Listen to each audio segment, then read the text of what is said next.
Muy buenos días muchachos. El día de hoy vamos a ver farmacología del sistema cardiovascular, la segunda parte. Recuerden que en la primera parte vimos la parte de antihipertensivos. Ahora vamos a continuar con el manejo de la insuficiencia cardíaca, o sea que vamos a ver fármacos inotrópicos y también vamos a ver fármacos que son antianginosos.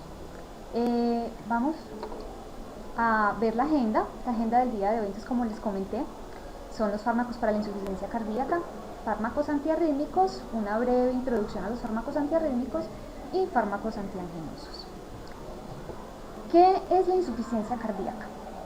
La insuficiencia cardíaca es la incapacidad que tiene el corazón de suplir los requerimientos de oxígeno y de nutrientes que tiene el organismo. Básicamente vamos a encontrar que el ventrículo es incapaz de enviar un buen volumen sistólico o enviar un buen flujo de sangre hacia el resto de los órganos.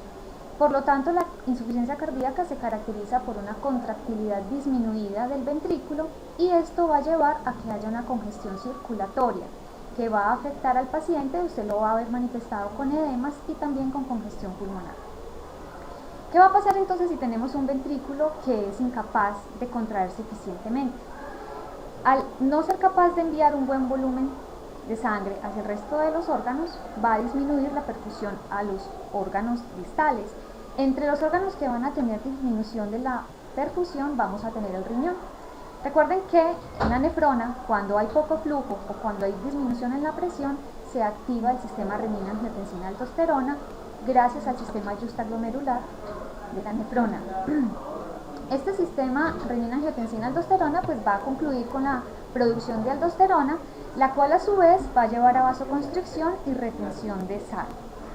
Naturalmente, al haber retención de sal, o sea de sodio, va a haber también retención de líquidos, lo que va a hacer que el volumen circulante se incremente. Esto va a hacer que llegue más sangre al corazón y al llegar más sangre al corazón, este es incapaz de bombearla adecuadamente, generando un proceso de acumulación de sangre en diferentes segmentos del organismo. Aquí podemos ver una diapositiva en la cual vemos el círculo vicioso del fallo cardíaco. Entonces tenemos un corazón que es incapaz de contraerse eficientemente. Esto puede ser desencadenado, por ejemplo, por un infarto agudo al miocardio, también puede ser desencadenado por una enfermedad valvular. En algunos casos, pacientes que han sido fumadores por toda la vida también pueden llegar a desencadenar insuficiencia cardíaca. Entonces vamos a ver que se ve un gasto cardíaco disminuido, o sea que no hay un buen volumen de sangre eyectado desde el ventrículo izquierdo. Esto lleva a que haya una hipoperfusión de los órganos, lo que desencadena mecanismos compensatorios, como la activación del sistema nervioso simpático con la consecuente producción de adrenalina y noradrenalina, y la activación del sistema renina-angiotensina-aldosterona, que a su vez va a hacer que haya vasoconstricción excesiva y que se aumente el volumen circulante. Esto va a desencadenar entonces un incremento en la resistencia vascular porque hay vasoconstricción, por lo tanto hay disminución del paso de sangre de la parte arterial hacia la parte venosa, lo que lleva entonces a un aumento de las resistencias y que ese aumento de las resistencias va a hacer que el corazón se canse aún más en el proceso de bombeo de la sangre. ¿Qué fármacos entonces vamos a utilizar? Y vamos a ver aquí en qué segmentos afectados van a tener utilidad estos fármacos. Entonces tenemos que para la disminución de la contractilidad vamos a utilizar lo que son fármacos inotrópicos. Entre los fármacos inotrópicos tenemos la digoxina, tenemos la dobutamina, tenemos la dopamina, tenemos los inhibidores de fosfodiesterasa como el milrinone, y también tenemos unos nuevos fármacos que llaman sensibilizantes al calcio como el levosimendan. Para la disminución del gasto cardíaco que lleva entonces a retención de líquidos como es la congestión pulmonar, el edema en miembros inferiores e incluso en asas intestinales, vamos a utilizar entonces fármacos diuréticos. Ustedes ya los conocen. Entre estos diuréticos podemos utilizar la furosemida y particularmente útil la espironolactona.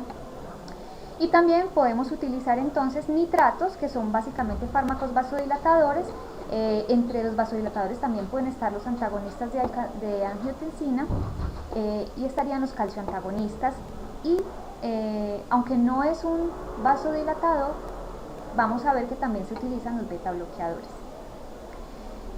Para la activación neurohumoral, ¿qué es la activación neurohumoral? Básicamente la activación del sistema nervioso simpático y del sistema renina-angiotensina-aldosterona. Para esto vamos a utilizar los inhibidores de la enzima convertidora de angiotensina y los antagonistas de los receptores de angiotensina, como el losartán, candesartán, que ya los habíamos visto también en clase.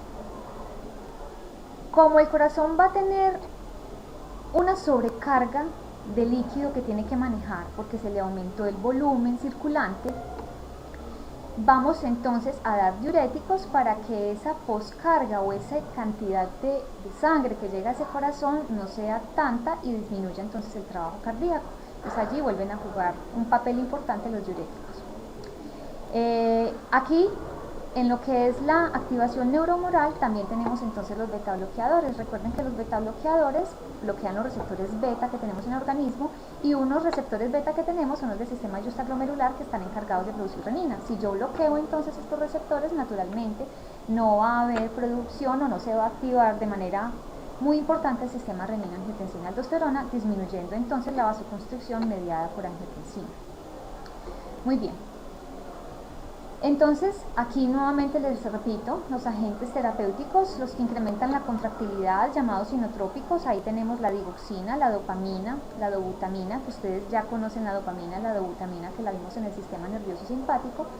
Tenemos también al milrinone, que es un inhibidor de fosfodiesterasa, tenemos la norepinefrina, que ya la conocen ustedes, y tenemos al levosimendan, que es un sensibilizante al calcio.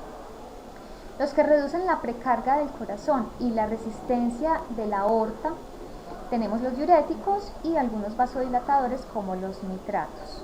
También entra el nitroprusiato, la nitroglicerina también pueden entrar allí. Normalizando la frecuencia del ritmo. ¿Por qué necesitamos normalizar la frecuencia del ritmo? Muchas veces los pacientes con insuficiencia cardíaca congestiva desarrollan unas arritmias auriculares llamadas fibrilación auricular o flúter auricular.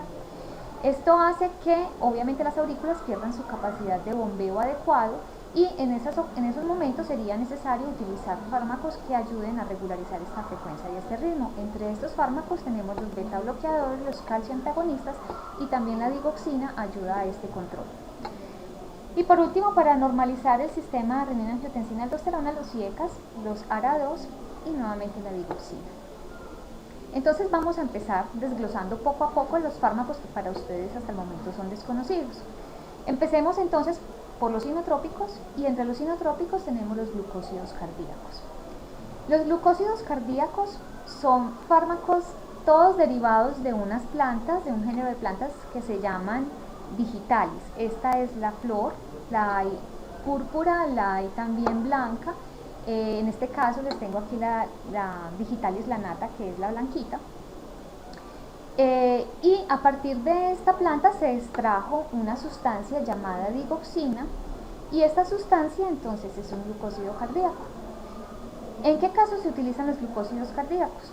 Se utilizan en pacientes con disfunción sistólica del ventrículo izquierdo, o sea que ese ventrículo no se contrae efectivamente, o sea que es un paciente con insuficiencia cardíaca, o en pacientes que están sintomáticos en su insuficiencia cardíaca pese a que tienen un tratamiento ya con IECAS o con beta bloqueadores.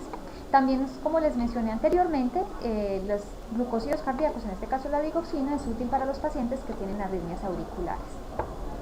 ¿Cuál es el mecanismo de acción de los glucósidos cardíacos?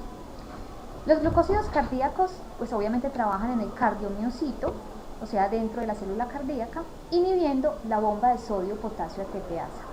Recordemos que esta bomba de sodio-potasio ATPasa es la encargada de recuperar el equilibrio iónico dentro del cardiomiocito, básicamente haciendo que salgan 3 sodios y a cambio entran 2 potasios, y consume naturalmente energía, por eso es ATPasa.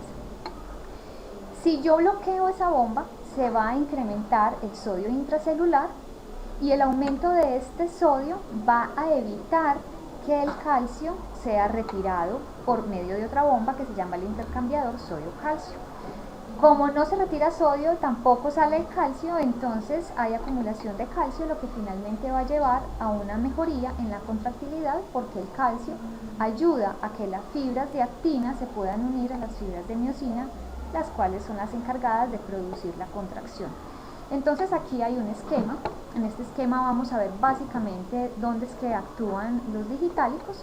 Voy a explicar entonces brevemente. Recordemos que cuando se inicia una despolarización o un potencial de acción a nivel del músculo cardíaco, en este caso, se va a iniciar una entrada de sodio a la célula.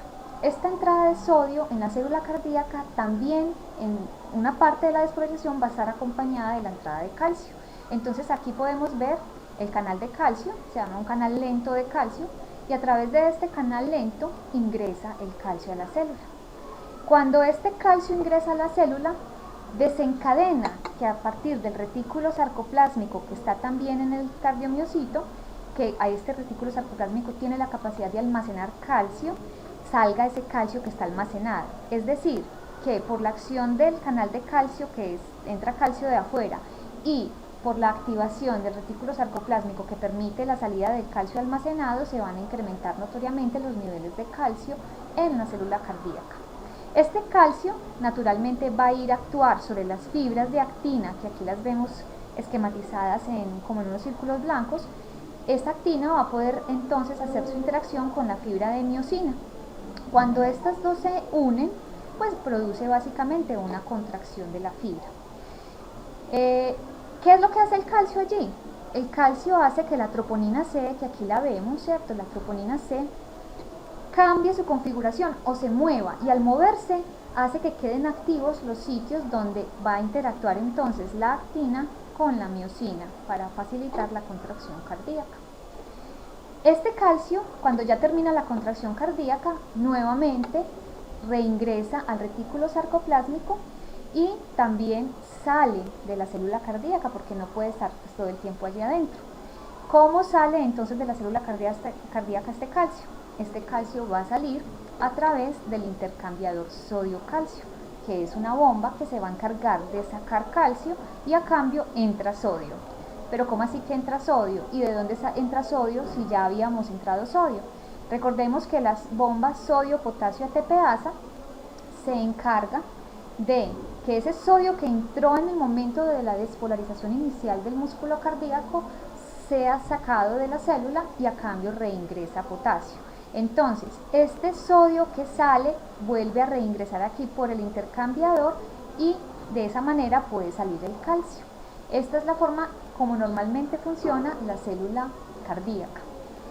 ¿Qué es lo que hace entonces la digoxina en todo este proceso que acabamos de ver? La digoxina lo que hace es bloquear esta bomba, bloquea la bomba sodio-potasio ATPasa.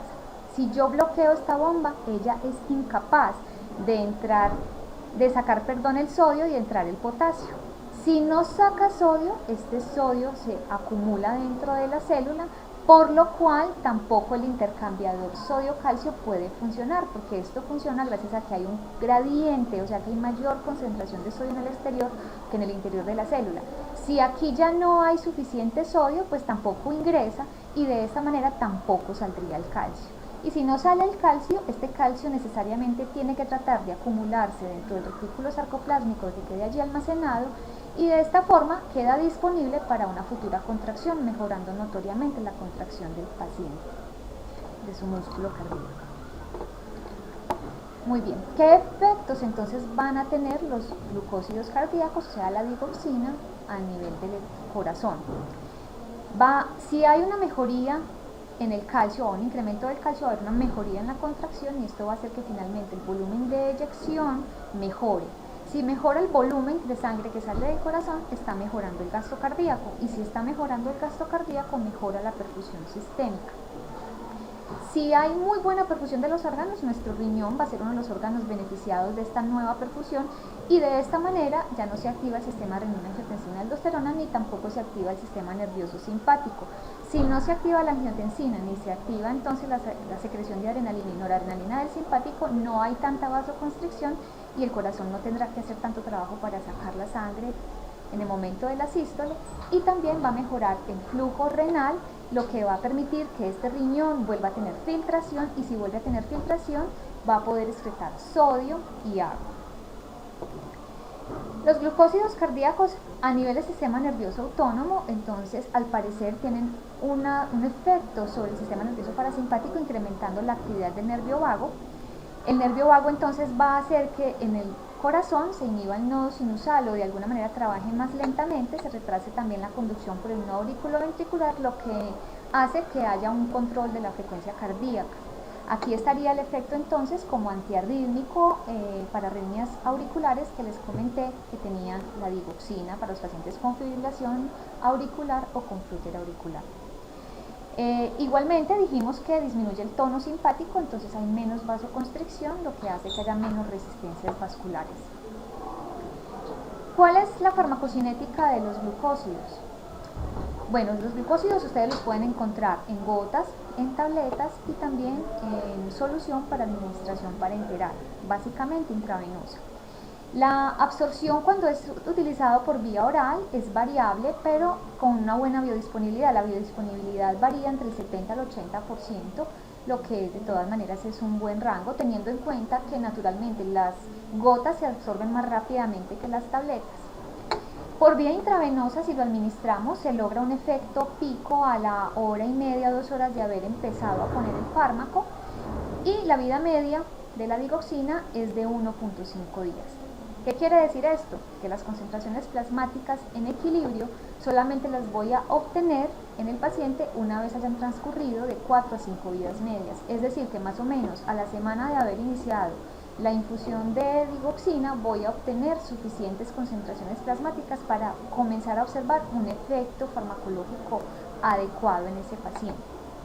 Como muchos pacientes no se pueden dar el lujo de esperar una semana hasta que le hagan los efectos el fármaco, pues entonces hay que dar lo que llamamos dosis de carga.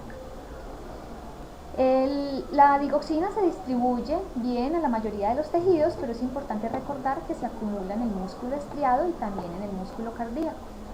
Se elimina por vía renal. Esto es muy importante porque pacientes que tienen daño renal, que muchos pacientes con insuficiencia cardíaca tienen daño renal, va a hacer que la vida media del fármaco se incremente, lo que lleva a que con mayor facilidad les den intoxicaciones por digoxina. El fármaco que tenemos en el mercado es la metildigoxina, el nombre comercial es Lanitorpa. ¿Qué reacciones adversas puede presentar el paciente cuando está bajo tratamiento con digoxina?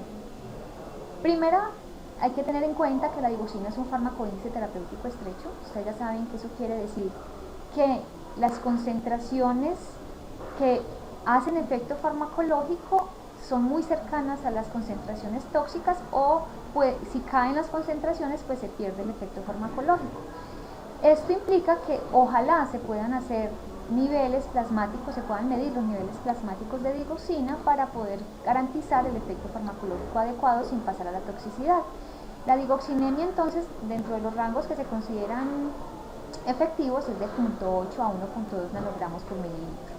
Si se sube de 1.2 nanogramos, se pueden empezar entonces a ver manifestaciones de toxicidad. ¿Y cuáles serán entonces estas manifestaciones? Básicamente el paciente empieza a manifestar náuseas, vómito, diarrea. Puede haber alteraciones visuales, el paciente se queja de que ve como un color, las cosas como con un color amarilloso o verdoso, que ve como unos halos alrededor de las luces o de las personas de esos colores. Y en el electrocardiograma se pueden empezar a manifestar latidos ectópicos ventriculares. ¿Qué quiere decir eso? Que el ventrículo manda un latido adicional que no estaba previsto y que eso se puede ver en el electrocardiograma. Si no se hace nada en este punto, finalmente va a alargarse el PR y van a manifestarse Ts aplanadas en el electrocardiograma hasta que puede acontecer un bloqueo cardíaco.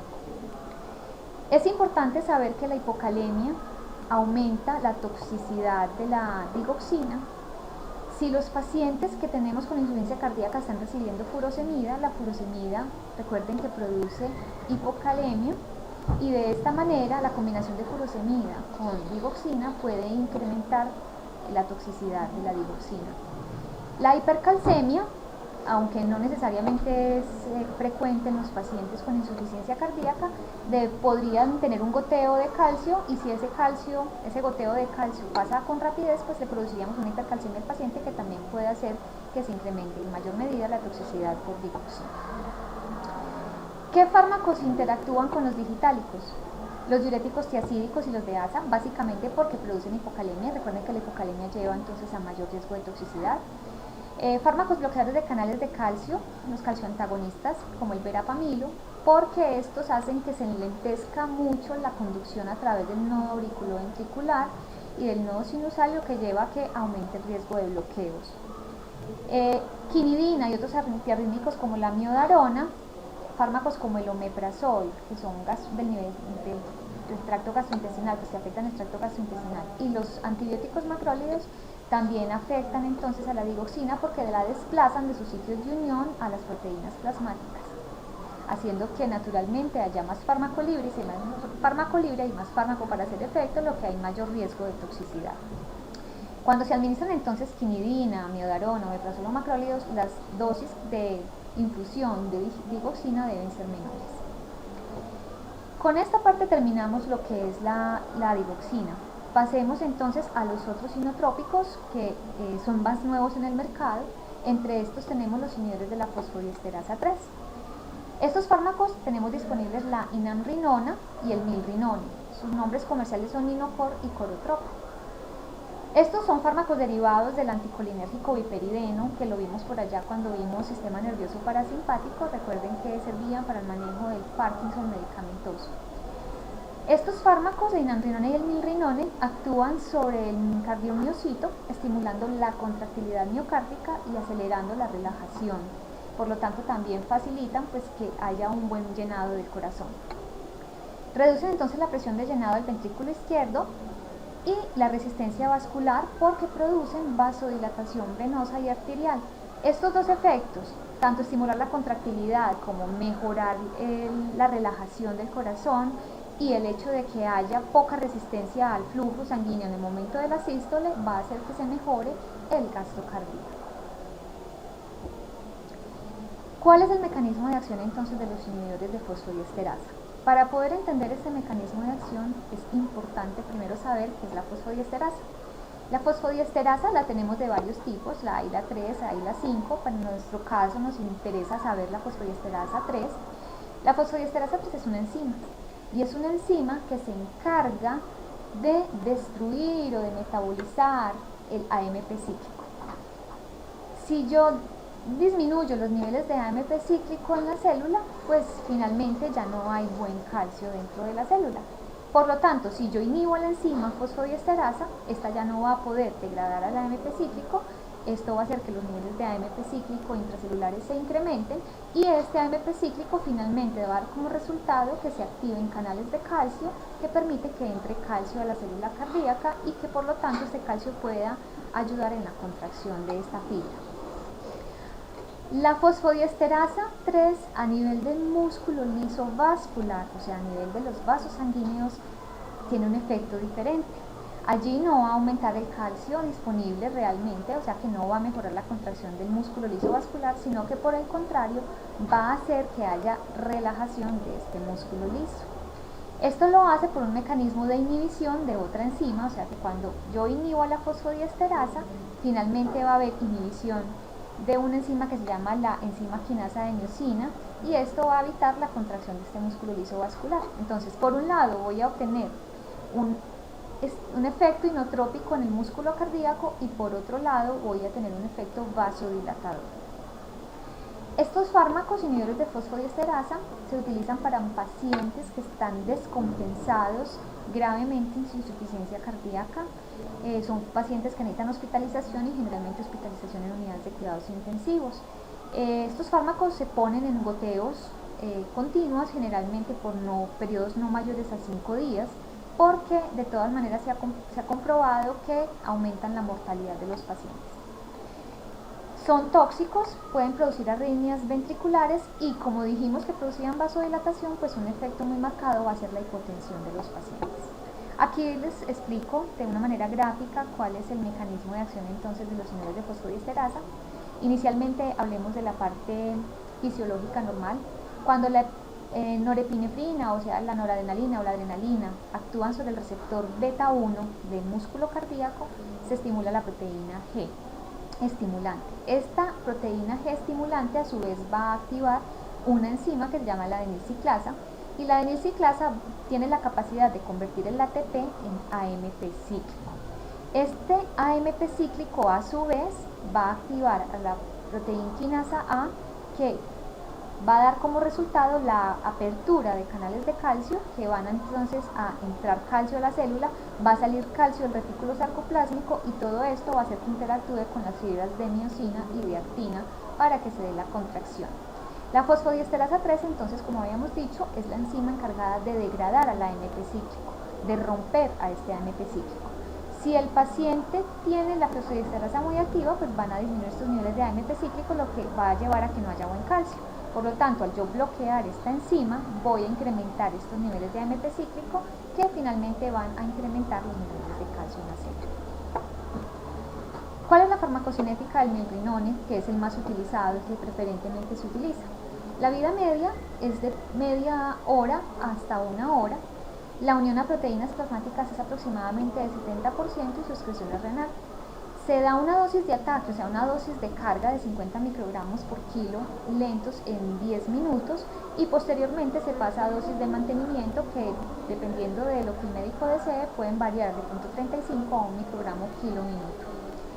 La reacción adversa más importante y la que hay que tener en cuenta es la hipotensión, particularmente con respecto a la presión arterial media. Recordemos que en la clase anterior habíamos hablado de la presión arterial media, que es la que nos mantiene la perfusión a los órganos. Entonces, si yo estoy muy vasodilatado, finalmente va a caer mucho mi presión arterial, lo que va finalmente a hacer que mi presión arterial media caiga. Si el paciente con la infusión de milrinona disminuye notoriamente su presión arterial, pues media en este caso, pues naturalmente va nuevamente a tener hipoperfusión de los órganos, que es un efecto no buscado. Como interacciones importantes, que se precipita con la furosemida, por lo cual no se deben administrar en la misma infusión, ni por la misma línea. De los otros inotrópicos que habíamos dicho que íbamos a hablar, tenemos los sensibilizantes al calcio. Estos fármacos son bastante nuevos en el mercado, se utilizan básicamente en unidades de cuidados intensivos y entre estos tenemos al levosimendan y al pimobendan. Estos fármacos, como su nombre lo dice, sensibilizan a la célula cardíaca al calcio, o sea que hacen que de alguna manera el calcio que hay en la célula esté más disponible o haga un efecto mayor para que mejore la contracción cardíaca. ¿Cómo hacen esto? Se unen a la troponina C, enseguida les muestro qué es la troponina C, y al unirse a la troponina C, esta cambia su configuración, destapando el sitio donde finalmente la miosina va a actuar con la actina y se va a generar entonces la contracción. Vasodilata arterias al abrir canales de potasio, o sea que hiperpolariza, ¿cierto? Y de esta manera se vasodilata el músculo liso vascular, mejora el volumen sistólico y el gasto cardíaco, y como son fármacos muy nuevos, se reservan para casos especiales y se dejan sin mucho por goteos cortos de tiempo. Aquí vemos la fibra de actina, aquí vemos la fibra de miosina y esta es la troponina C. Cuando esa troponina C está ocluyendo este sitio negrito que ven acá, no se puede unir y por lo tanto no habrá contracción. Cuando yo doy estos sensibilizantes al calcio, lo que estoy haciendo es que esta troponina C se mueva, dejando este espacio abierto para que puedan interactuar entonces la actina con la miosina y se pueda dar la contracción cardíaca. El levosimendan se administra en infusión continua, la ampolla se diluye en 500 mililitros de destroza, no se suele administrar en solución salina porque la carga de sodio afecta al paciente. La infusión se cambia cada 24 horas y como reacciones adversas importantes está la hipotensión, la cefalea y la taquicardia. Ya los otros agentes, pues, ustedes los conocen, tenemos la dobutamina, los IECAS, los diuréticos y los vasodilatadores, que posteriormente los vamos a ver más a profundidad cuando veamos el tema de antianginosos.